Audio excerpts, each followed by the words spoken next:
Bonjour à toutes et à tous. À la une de cette édition, visite sur le site de production d'électricité de Marie-Agleta à Bomé-Calavi.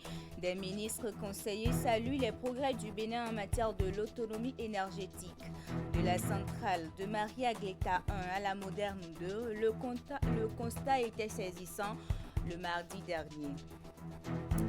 Clap de fin de la 6e édition de la foire interdépartementale du Borgoué de l'Alibori. Organisée dans le cadre du mois du consommation local, cette activité vise à promouvoir les produits locaux et le savoir-faire des entrepreneurs locaux. Les forains notent une satisfaction générale au thème des expositions. Et puis tournée statutaire du préfet des collines, Saliou Odoubou, est allé échanger avec les populations de son territoire de compétence sur la mobilisation des ressources au niveau des communes. Voilà pour vous le sommaire. Restez avec nous pour le développement. Tournez les projecteurs sur la centrale thermique de Marie-Agleta 2, devenue aujourd'hui un véritable levier stratégique d'autonomisation énergétique du Bénin. C'est l'intention qui a guidé les ministres conseillers le mardi dernier vers les sites qui abritent ces deux usines de production du courant électrique sous la conduite du directeur général de la Société béninoise de la production d'électricité. Les autorités politiques ont visité deux infrastructures aux réalités totalement opposées. Hugues Ving et Henri Gonti. Les ministres conseillers visitent d'abord la centrale thermique de Marie-Agleta, premier du nom. Livrée avec 8 turbines à gaz d'une capacité de production attendue de 10 MW, le site est mis à l'arrêt en 2015 après 450 heures de marche. Motif, les installations sont inaptes à générer de l'énergie, explique le directeur général de la SBPE à ses autres curieux de connaître les tenants de cet échec qui a coûté plus de 40 milliards de francs CFA aux contribuables béninois. Les ministres conseillers ont voulu quand même voir de visu ce qui avait été installé et se rendre compte des problèmes qui ont fait que cette infrastructure a été, malgré le niveau d'investissement réalisé, mis à l'arrêt définitif depuis 2015. Le collège des officiels sera ensuite sur la plateforme de la centrale électrique de Marie-Agleta 2. Ici, les visiteurs découvrent avec fierté un site qui tourne à plein régime. Opérationnelle depuis septembre 2019, cette usine de fabrication de courant électrique affiche une capacité de production de 127 MW.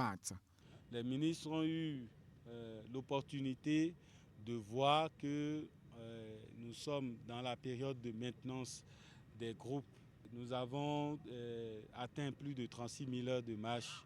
Au terme de la visite, les ministres conseillers expriment indignation et satisfaction. Le Bénin a décidé avec le président Yahi Boni et son gouvernement de dépenser 45 milliards pour 0 kW de produits.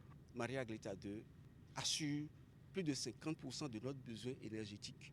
On a vu un site envisagé petitement avec des machines obsolètes et qui n'a même pas fonctionné. Marie-Agleta 2, je suis persuadée que dans la région, en tout cas en Afrique de l'Ouest, il n'y a pas un seul pays qui peut revendiquer ce niveau en termes d'automatisme, de qualité. Nous avons visité le site de la corruption avec les avions, les turbines à gaz de 1939. À noter la signature du livre d'or du site par Chanvi Yabouidine. Expédie Ressou poursuit sa tournée vers les lycées techniques. Après 2 établissements d'enseignement technique de l'État, le ministre conseiller à l'enseignement technique était hier au CET Flambeau d'Afrique à Akpakpa-Cotonou. Il a expliqué les réformes intervenues dans le sous-secteur de l'enseignement technique et de la formation professionnelle au Bénin. Reportage. Le lycée n'est pas l'apanage du public.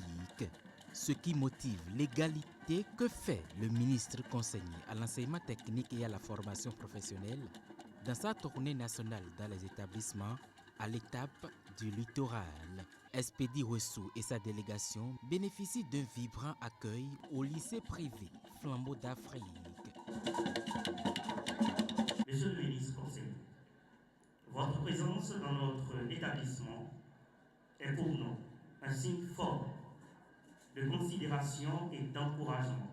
Je voudrais exprimer au nom de toute la communauté éducative du lycée privé Flambeau d'Afrique notre gratitude pour cette visite. Il entretient apprenants et enseignants sur la portée de la stratégie nationale de l'enseignement technique mise en œuvre par le gouvernement.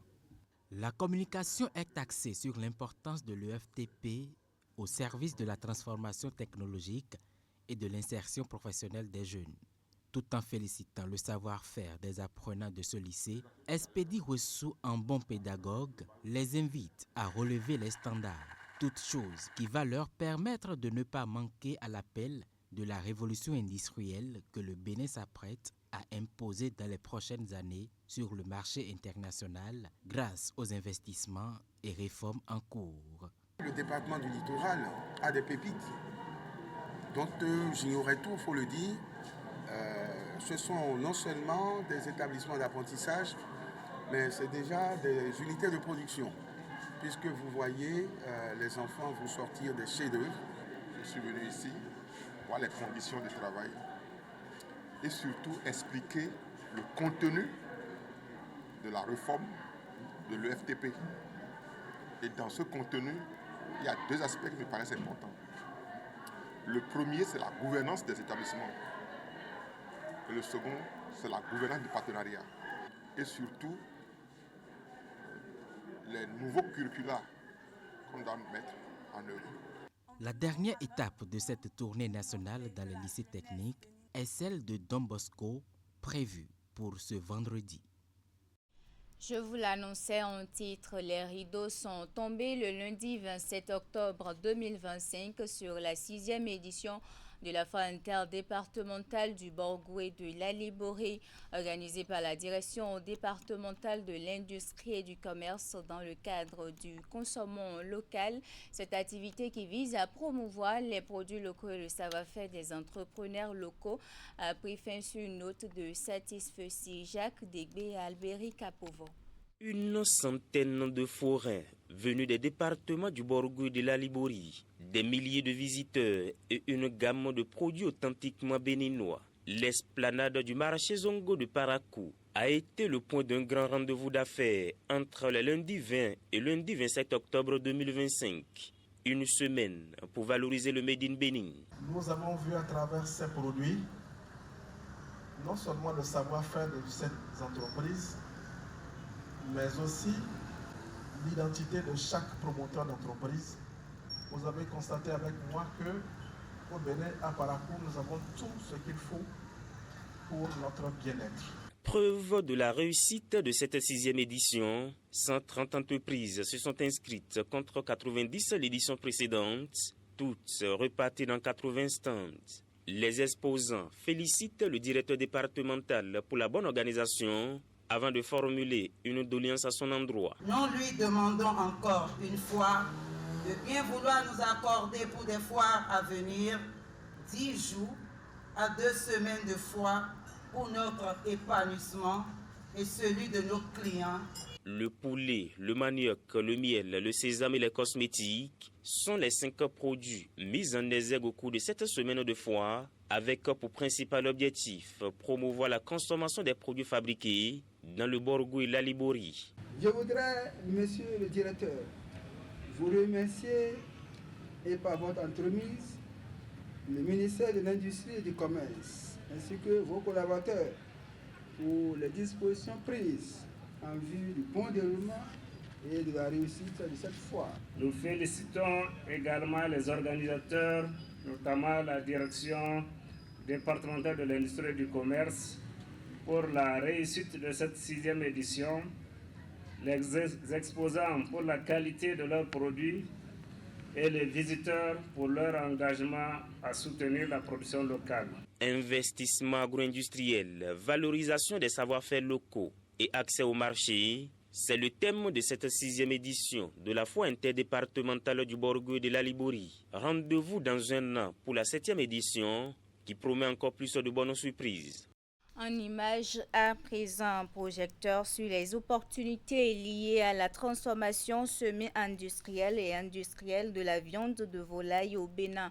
C'est autour de ce thème que s'est animé le débat économique initié par la Chambre de commerce et d'industrie du Bénin.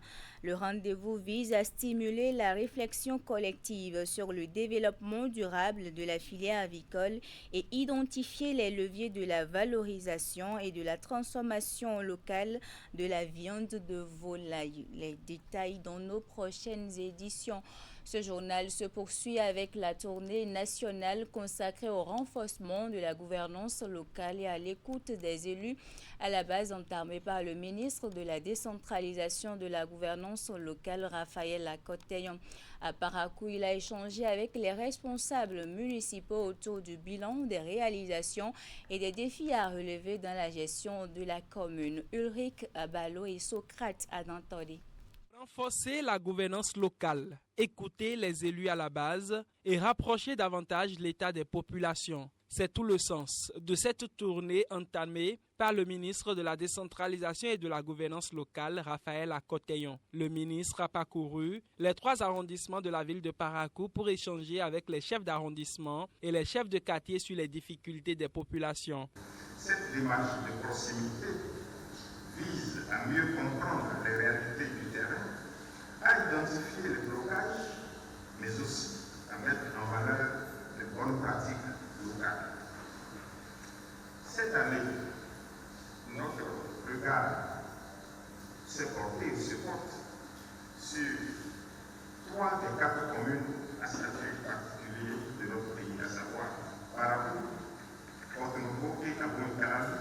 Selon le préfet Djibril Maman Cissé, cette présence du ministre sur le terrain témoigne de la volonté du gouvernement à rester à l'écoute des élus et des citoyens pour un développement équilibré et participatif. Les forces de la commune de Parakou se réjouissent une fois encore de votre présence pour échanger avec les acteurs du niveau infra, une grande première depuis l'avènement de la décentralisation, et ce, dans le but de vous enquérir de leurs préoccupations.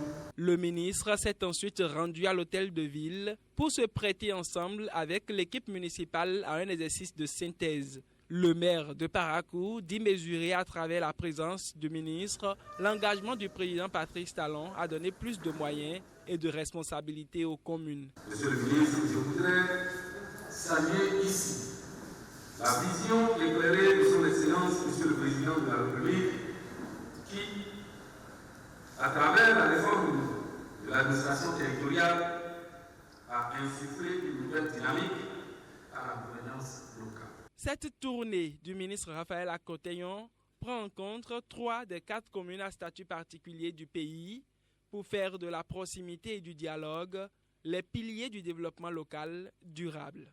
D'une tournée à une autre, le préfet des collines était dans les communes sous sa tutelle. Saliou Odoubou est allé échanger avec les populations ainsi que les autorités locales des diverses communes qui composent le département. Plusieurs points ont meublé les échanges, notamment les problèmes de mobilisation des ressources au niveau des communes. Suivez ici le point des différentes étapes de cette descente avec l'autorité préfectorale. Il est au micro de Imet Hélène Amoussou et Georges Vaudouna. De l'année 2025, nous avions commencé dans les communes de Glazoué, Savert, Dassa, Banque et nous sommes aujourd'hui à Savalou. Alors, ce que je retiens, c'est qu'après la préoccupation des populations qui ont été enregistrées dans tous les secteurs, il a été quand même fait un point global sur l'ensemble des actions que le gouvernement a menées dans chaque commune depuis les 10 dernières années. Les problèmes qui ont été évoqués, d'autres ont été résolus de façon durable. Sur l'ensemble de tous les secteurs, nous avons pu le remarquer. Nous avons aussi remarqué que certaines préoccupations subsistent. Toutes les attentes ne sont pas comblées et ceci est normal. Et cela va des ressources disponibles au niveau de l'État central, cela va également de la disponibilité des ressources au niveau des communes en ce qui concerne les fonds propres. Il y a des défis majeurs. Le premier, c'est déjà la mobilisation des ressources propres. Parce que l'État n'a pas vocation à assister de façon éternelle les collectivités territoriales décentralisées. Ayant donc une autonomie financière, elles sont elles sont habilitées à aller chercher les ressources et pouvoir en dépenser, régler les problèmes des populations. Et donc nous avions exhorté et recommandé fortement à l'ensemble des élus qui sont des auxiliaires en matière de collecte et de mobilisation des ressources propres. Et nous avons aussi exhorté les secrétaires exécutifs de chaque mairie pour que cet aspect, ce défi soit relevé. Ensuite, nous avons aussi appelé l'attention des uns des autres, surtout les élus, les jeunes, les autorités religieuses, à faire en sorte que les élections générales qui s'annoncent en 2026 se passent dans des conditions vraiment de paix. Et cela va de l'intérêt de chacun de nous. Et donc j'appelle les miens, j'appelle mes parents, d'ici et d'ailleurs, pour que chacun puisse contribuer de façon significative et durable à la construction, à la consolidation de la paix. Les forces de l'ordre et de défense qui sont sur le territoire font un travail remarquable. Et c'est le lieu de leur rendre cet hommage et demander une coproduction de la sécurité. Pour cela, l'implication de la population, l'implication de tous les citoyens s'avère indispensable. Retour à Cotonou avec la cérémonie de clôture du sommet Climate Change Afrique 2025. Cette rencontre a permis de tracer de nouvelles orientations pour l'action climatique sur le continent. Voici le compte-rendu de la cérémonie de clôture qui a rassemblé les institutionnels, les collectivités territoriales, experts et partenaires. Après 2 jours de débats, d'échanges d'expériences et d'appels à l'action, les rideaux se ferment sur le sommet Climate Change Afrique 2025. Placé sous le thème « Énergie renouvelable, adaptation et biodiversité, enjeux et perspectives », cette édition 2025 aura réuni acteurs institutionnels, territoriaux, experts et partenaires internationaux autour d'un objectif commun: accélérer l'action climatique locale en Afrique. On a pris le point de vue des universitaires, on était 2 chercheurs. Moi j'ai mis l'accent surtout sur les savoirs endogènes, parce que c'est classique, les sommets se terminent toujours par les mêmes conclusions, mais ce qu'on a apporté cette fois-ci, c'est qu'il faut tenir compte du savoir endogène pour pouvoir améliorer les apports de solutions. Je souhaite que nous puissions retenir que ce sommet de Cotonou est un appel à l'action collective pour faire des dérèglements climatiques une opportunité de développement durable. C'est à Cotonou que nous avons choisi de transformer notre vulnérabilité en opportunité. Cotonou est considéré comme une ville de plus en plus propre, de plus en plus salubre, de plus en plus dans le développement durable, a accueilli beaucoup d'autres sommets et vous attend pour d'autres grands enjeux. En plus de la déclaration de Cotonou, de ces échanges, plusieurs décisions majeures émergent. Il s'agit de la création d'une alliance des villes côtières d'Afrique de l'Ouest et du Centre, le renforcement du réseau francophone des villes pour le climat et la mise en place d'un réseau ouest-africain pour la préservation de l'éléphant, espèce menacée et symbole de la biodiversité africaine. En tout cas, cette alliance des villes côtières a vraiment des raisons d'être très fortes, qui vont dans ce qui a été beaucoup dit, de dire ensemble on est plus fort. Il faut vraiment réussir cette alliance, qu'elle pèse au niveau international et dans le cadre de la dynamique mondiale. Les villes doivent agir, les gouvernements doivent agir, la société civile doit agir. Et c'est dans cette collaboration d'action que le climat peut devenir une chance et c'est ce que nous souhaitons. Ces assises de Cotonou inscrivent le Bénin dans la dynamique mondiale de la transition écologique.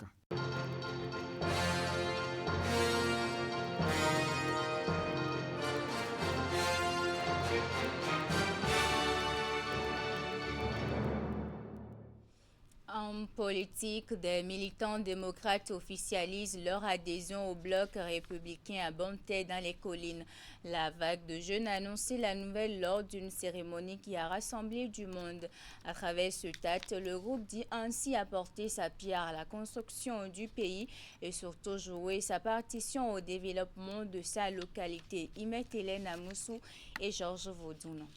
Jusque-là engagés à la cause du parti Les Démocrates, des dizaines de militants viennent de tourner la page. Jeunes dans l'ensemble et tous natifs d'Atokolibé, dans la commune de Bantin, ils ont officiellement notifié leur adhésion au parti du Cheval Blanc Cabré. C'était au cours d'une cérémonie simple mais solennelle qui a connu la présence des instigateurs de ce ralliement. Entre-temps, on s'est rangé derrière quelques-uns au détriment de leur propre intérêt. On se disait que ça allait venir un jour où nous allons tous dire il y a la victoire pour le Bénin en notre temps et pour Bantin. Mais nous avons choisi ici aujourd'hui suivre les pas du cheval gagnant. Que le Bloc républicain s'agrandit et s'enracine au jour le jour dans la commune de Bantin.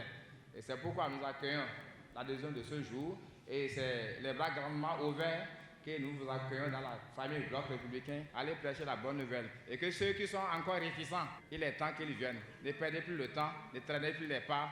Rejoignez-nous. Rejoignant ainsi le cercle républicain, les nouveaux adhérents se veulent désormais porteurs de la vision de ceux qu'ils appellent les bâtisseurs. Au lieu de continuer à s'opposer au régime actuel, ces jeunes entendent dorénavant apporter leur contribution aux œuvres de développement qui se réalisent dans le pays depuis 2016. Une décision saluée par plusieurs acteurs politiques, notamment des leaders du Bloc républicain dans la 9e circonscription électorale. Je voudrais vous féliciter, vous remercier, vous dire ceci. Il n'y a pas de nouveaux adhérents. Lorsque vous rentrez dans le Bloc républicain, vous êtes Bloc républicain. Le défi pour nous aujourd'hui, c'est qu'au soir du 11 janvier, que nous puissions avoir la totalité des conseillers et aussi les 3 sièges de la 9e circonscription électorale. Je voudrais féliciter mon frère, grand camarade Serge Oudoubou et Denis Akanga pour ce travail qui a été accompli. Nous sommes convaincus qu'avec le système mis en marche par notre parti, ces élections seront pour nous un moment de joie. Cette adhésion massive qui vient renforcer l'ancrage du parti du Cheval Blanc Cabré au pays des pactes de terre a aussi été l'occasion d'exhorter les nouveaux venus à être partout des relais des idéaux du parti, mais surtout des membres exemplaires.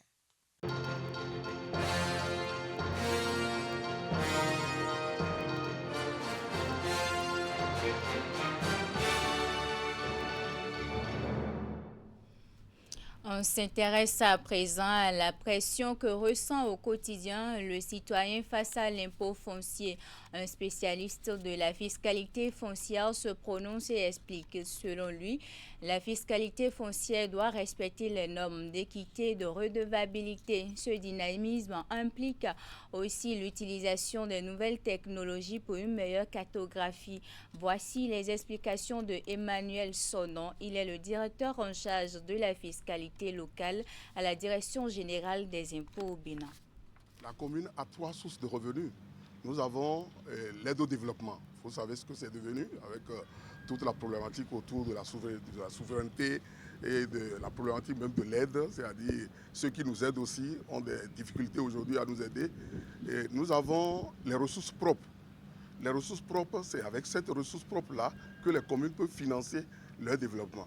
Et même s'ils doivent aller à une 3e source de financement qu'on appelle l'emprunt, ils doivent justifier également d'un niveau de mobilisation de ressources propres suffisantes pour aller à un emprunt. Parce que personne ne peut vous emprunter si vous-même, vous n'avez pas la capacité de rembourser. Donc, cette pression, l'acceptabilité, la redevabilité de l'impôt par le citoyen passe par la bonne gouvernance. Lorsque le citoyen sait ce qui se fait de son impôt, je crois qu'il subit moins de pression à payer l'impôt.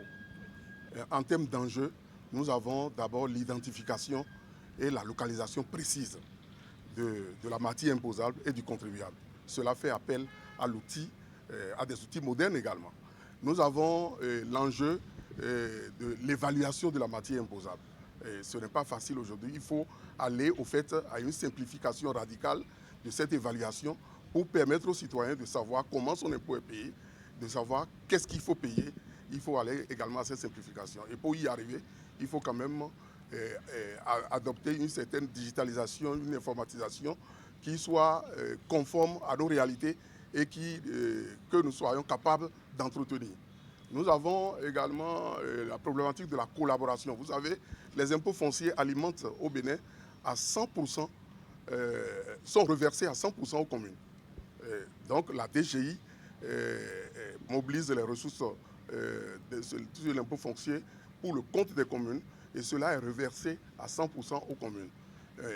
Au-delà de cette mobilisation, où la DGI joue un rôle central dans cette mobilisation, il y a une collaboration structurée entre la commune et les services fiscaux s'avère indispensable pour pouvoir quand même faire progresser le rendement de l'impôt foncier.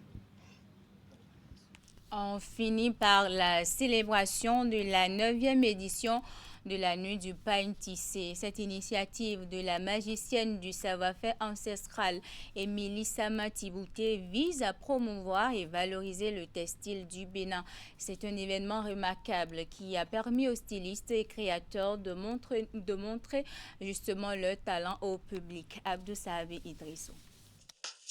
Le savoir-faire ancestral du textile béninois, transmis de génération en génération, a été mis en valeur à Djougou à l'occasion de la 9e édition de la Nuit du pain tissé. Cet événement a battu son plein dans une ambiance festive et élégante au centre culturel et de formation Biaotiané. Oh, darling sister. Émilie Sama Tibouté, à travers son ONG Afrique Culture Progrès, a valorisé et promu le pain tissé à travers des collections de stylistes et de créateurs. On peut porter le pain tissé pour aller n'importe où. Et notre pain tissé peut se coudre comme les autres tissus. Il nous revient de nous approprier notre culture et de l'imposer aux autres. Nous sommes aujourd'hui dans la mondialisation, nous sommes aujourd'hui dans la globalisation. Comment nous particulariser? Et le gouvernement de son Excellence, Patrice Talon, l'a si bien compris. Il a fait une part belle à la culture. Et vous allez vous rendre compte qu'aujourd'hui, la culture est de plus en plus développée. La soirée a été dédiée au parrain, le ministre Abdoulaye Biaotiané, qui célèbre son 73e anniversaire. Donc cette soirée est une soirée hommage à cet homme qui respire de la sérénité, qui est un homme d'État, qui est au service de la République et qui a compris qu'il faut travailler pour le service public. Les invités de marque ont été impressionnés par les collections présentées. Je voudrais, au nom de toute la commune, dire merci à notre sœur qui inlassablement essaye de valoriser ce qui s'oubliait déjà. Madame Émilie Tibouté Sama, qui avec une délicatesse et un goût exquis m'a fait découvrir la richesse, la symbolique et la beauté de nos tenues traditionnelles en m'habillant toujours avec grâce, authenticité et fierté. Plusieurs personnes ont été faites ambassadeurs du pain tissé en reconnaissance de leur contribution à la valorisation et à la promotion de ce patrimoine culturel. Des trophées ont été remis aux personnes qui contribuent activement à la promotion et à la valorisation du pain tissé. C'est la fin de ce journal. Merci de l'avoir suivi. À 16h, votre bulletin d'information. À 19h30, la grande édition de la soirée.